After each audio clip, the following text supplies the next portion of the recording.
भाई पुणी बढ़िया रिचार्ज दाम लिटराली इच्छा होची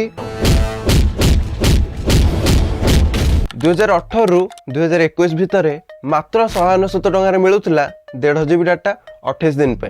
तापरे 2021 रु 2024 भितर मिलिला 1.5 GB डाटा 28 दिन पे किंतु 239 टंकार पुणी किस दिन पर माने से 2024 रे ही 239 टंकाटा हो गला 249 टंका माने 28 दिन पे 1.5 GB डाटा 249 टंकार मिल पुणी एबे तो चली 2025 जो थे 269 टंकार मिलूँ 1.5 GB डाटा 28 दिन पे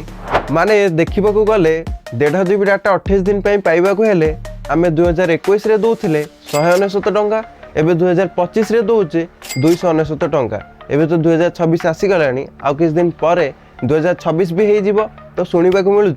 2026 रे से 269 टंकाटा हो जाई पारे 350 टंका आउ 2 GB डाटा पैक वाला प्लान कथा तो मुझे कही नहीं सेठी तो अलग ही स्कैम चली एयरटेल सिम रे लिटराली मु 2025 मार्च एप्रिल मासरे थरे रिचार्ज कली 2 GB डाटा पैक वाला प्लान तापर 1.5 GB डाटा पैक वाला प्लान मो एयरटेल सिम रो नंबर रे जमा शो ही करूनी जेते चेष्टा कले भी जमा शो करनी मु बाहर दि चारटा दुकान भी जाई पचारली सेठी भी तांकर भी शो कलानी तो यहाँ कौन पाई होची काहे होची मु जानिनी बट जहाँ पाई मते मासक मास 350 टंका थाउ कि न थाउ 2 GB डाटा पाई दबा को पड़ुची ये तो गला एयरटेल कथा जियो रे तो किछि अलग ही सीन चलछि पूरा नेक्स्ट लेवल मु फोटो लगे दूची आपण देखि नियंतु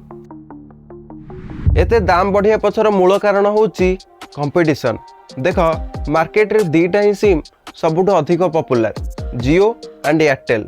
ता छड़ा आज डेट रे बहुत कम लोक अछंती जे कि भोडा और बीएसएनएल रो सिम यूज करंती सेथि पई मार्केट रे जेहेतु दुईटी ही दुकान अछि तो एयरटेल जेतोल प्राइस बढ़ाउची जियो ता प्राइस बढ़ाई दउची जियो प्राइस बढ़ाइले एयरटेल ता प्राइस बढ़ाई दउची तो एथिरे आमे किछि भी करि परिबानी काहेकि ना मार्केट रे दुकान ही नहीं कोठी हेले तो खाई के आमे बंचिबा ना नहीं जिंस तो सेथि पई तार सबुठु बड़ा इंपैक्ट पड़िबो आम पर स्टूडेंट आ मिडिल क्लास लोक मानक ऊपर काहेकि ना आज डेट रे आमे घंटाए न खाइले बंची परिबा जदि घंटाए फोन रे डाटा नथिबो देह तो खाली छटपट छटपट छटपट